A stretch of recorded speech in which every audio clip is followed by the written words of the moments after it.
ప్రియమిత్రులారా, తేనెల ఊటల మాటలతో వెన్నెల తేటల కాంతులతో అఖిలానికి తలమానికమైనది మన జాతి మనుగడకే దర్పణమైనది తెలుగేరా.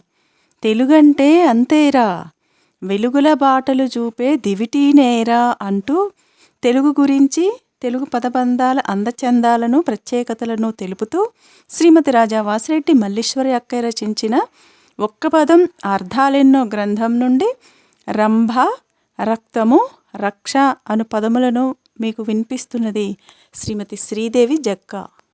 రంభ అనే మాట వినగానే స్వర్గలోకంలో దేవేంద్రుని సభలోని అందగత్తె అయిన అప్సరస గుర్తొస్తుంది.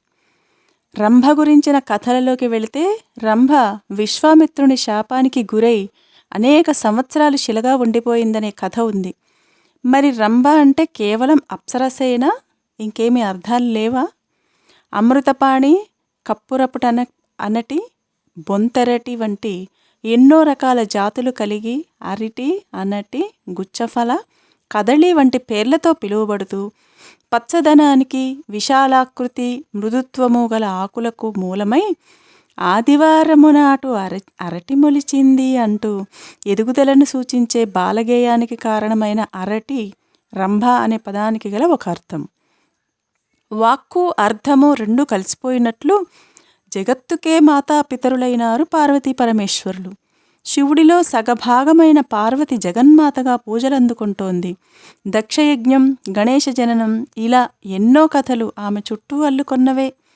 పర్వతరాజపుత్రిక గనుక పార్వతిగా పిలువబడుతున్న పార్వతి రంభ అనే పదానికి గల వేరొక అర్థం. ఇప్పుడు రక్తము అనే పదాన్ని గురించి తెలుసుకుందాం. నీది నాది ఒకటే రక్తం అనే మాటల్ని మనం వింటూ ఉంటాం. నిజమే, అందరిలో ఉండేది ఒకటే రక్తం. ఎలా? రక్తం ఎర్రగా ఉంటుంది, అది దాని స్వభావం. ఆ రంగు రక్తమే అందరిలోనూ ఉంటుంది. అందుకే అంటారు నీది నాది ఒకటే రక్తం అని. రక్తం అనే పదాలతో పూలు నుండి మరెన్నటినో తెలిపే రక్తోత్పలము, రక్తఫల, రక్తనాసిక మొదలైన పదాలున్నాయి.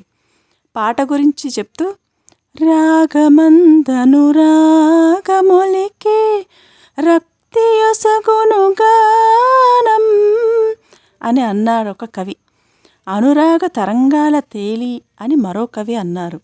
గాఢానురాగము, అనురాగమూర్తి, అనురాగ దేవత మొదలైన పదప్రయోగాలున్నాయి.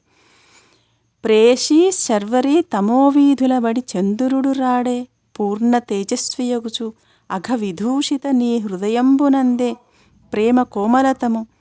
ప్రేమ కోమలతనము పవిత్రమయ్యే అని అన్నారు కృష్ణశాస్త్రి. ఈ ప్రేమ లేదా అనురాగము కలది రక్తము. ఎరుపంటే ఎవరికో భయం భయం అన్నారు శ్రీశ్రీ.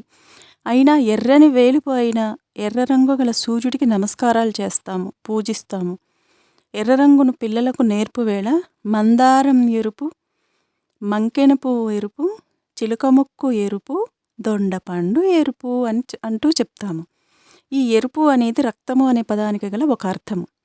కాశ్మీర అందాలకు నిలయమై మనిషి ఆరోగ్యానికి, అందానికి ఆధారమైన కుంకుమ పువ్వు రక్తమనే పదానికి గల ఇంకో అర్థం. కుంకుమ లేదో, మృగమద పంకము లేదో, పటీర పాంసువు లేదో, సంకుమదము లేదో, అశుభంకరమగు భస్మమేల బాలా నీకున్ అని అన్నాడు శ్రీనాథుడు. కుంకుమ బొట్టు ముఖానికి అందాన్నిస్తుంది. అలాంటి కుంకుమ రక్తమనే పదానికి గల మరో అర్థము. నా నెత్తురు సలసల మరిగిపోతుంది, నెత్తురు ఏరులై పారింది, నెత్తుటి కూడు, నెత్తురు చిందించు మొదలైన పదప్రయోగాలలో గల నెత్తురు అనేది రక్తమనే పదానికి గల ఇంకో అర్థం. తూర్పు సింధూరపు వన్నెలలో ఉదయరాగం అని వర్ణించాడో కవి. స్త్రీ ముఖానికి సింధూరం అందం అంటారు. అలా అందాన్నించే ఎర్రని సింధూరం రక్తమనే పదానికి గల వేరొక అర్థం. ప్రశస్తమైన లోహాలలో రాగి ఒకటి. రాగి చెంబులోని నీరు తాగితే ఆరోగ్యానికి మంచిదంటారు. రాగి రాగోరును, రాగి పైసా దగ్గరుంటే రాజబిడ్డ కూడా దిగివస్తాడు.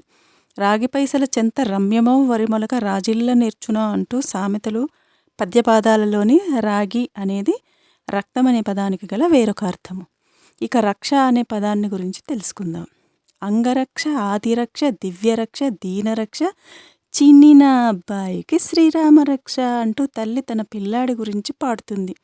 మరి రక్ష అంటే ఒంటి చరింపకు పొలమున ఇంటికి గడు ప్రొద్దుగలుగు కలుగా ఏతెంచుచురా వెంటబడి పొడుచు గోవుల వెంట జనకు క్రయ్యబడకు సందడియగుచో అంటూ గోవు తల్లి తన దూడకు కడు జాగ్రత్తలు చెబుతుంది. అది మనుష్యులకు వర్తిస్తుంది.